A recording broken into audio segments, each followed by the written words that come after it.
Do you ever feel like you've been studying English for years, but you still struggle to have a simple everyday conversation? It's frustrating, right? You know the words, but when it's time to speak, your mind goes blank. You want to sound natural, not like a robot reading from a textbook. Well, today is going to be different. We aren't going to look at boring grammar rules or long lists of words you'll never use. Instead, We're going to look at a real life situation that happens to everyone, making a mess in the kitchen. this is the best way to improve English speaking skills because we are using language that people actually use. By the end of this video, you'll feel much more confident and ready to talk.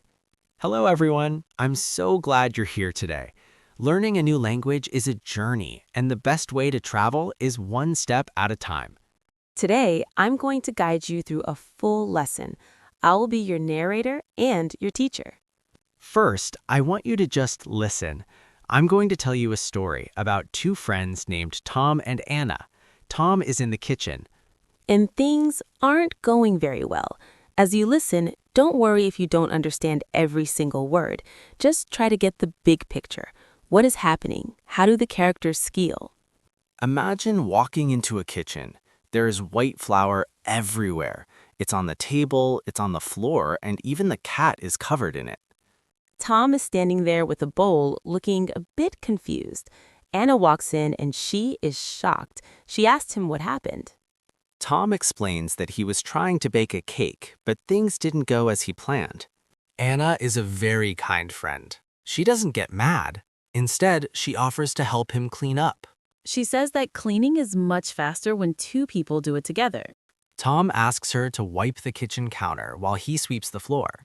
While they are cleaning, they talk about the cake that is still in the oven. Even if it looks a bit messy, they hope it will taste good. They decide that once the mess is gone, They will sit down and enjoy the cake with a nice cup of hot coffee. now that you know the story, let's look at some of the most important words from that conversation. These are words you can use every day. The first phrase is make a mess. This means to make a place dirty or untidy. We use this all the time. For example, If your kids are playing with toys and they leave them all over the floor, you can say, the children made a mess in the living room. Or if you are cooking a big dinner, you might say, I'm sorry, I made a mess in the kitchen. It's a very common, natural phrase. the second phrase is the opposite, clean up the mess. This means to make a dirty place clean again. In the story, Anna says, It'll be faster if we clean up the mess together. think about your own life. When do you have to clean up a mess? Maybe after a party or after working on a project. You could say, I need to clean up the mess before my guests arrive. The third phrase is wipe the counter. A counter is the flat surface in your kitchen where you prepare food. Wipe means to clean it using a cloth and a quick movement. You can wipe many things. You wipe the table. You wipe your windows or you wipe your phone screen. It's a very useful word for your daily chores. I want you to really think about these three phrases. Make a mess, clean up the mess, and wipe the counter. If you want to master daily English conversation, you need to know these small, common actions.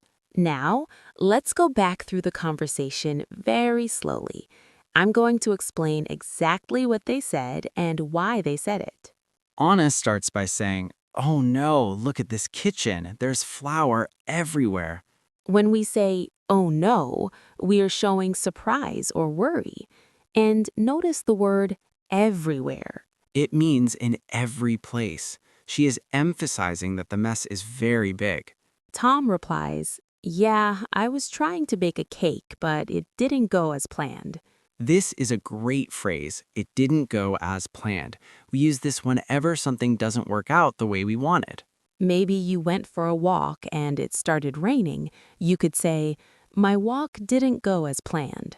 Then Anna says, I can see that. Everything is covered in flour. When something is covered, it means it is completely under something else. The cat wasn't just a little dirty, the cat was covered in flour. Tom says, I know I made a big mess. I'll clean it up right now. Tom is taking responsibility. He is using the future tense, I will, I'll, to show he is going to act immediately. Anna is so helpful. She says, don't worry, I'll help you. It'll be faster if we clean up the mess together. This is how friends talk to each other. They offer help. Tom says, thanks, Anna. You're always so kind. Could you please wipe the counter while I sweep the floor? Notice how he asks a question politely. He says, could you please? This is a very common way to ask for a favor in English. Now it's your turn to speak. I am going to ask you some questions about the story we just talked about. I will give you a few seconds to answer out loud. Don't be shy. Even if you are alone, speak out loud. This is how you train your brain. Did Anna see the kitchen? Yes, she did. She saw the kitchen. What did Anna see in the kitchen? She saw a big mess. Was there oil everywhere?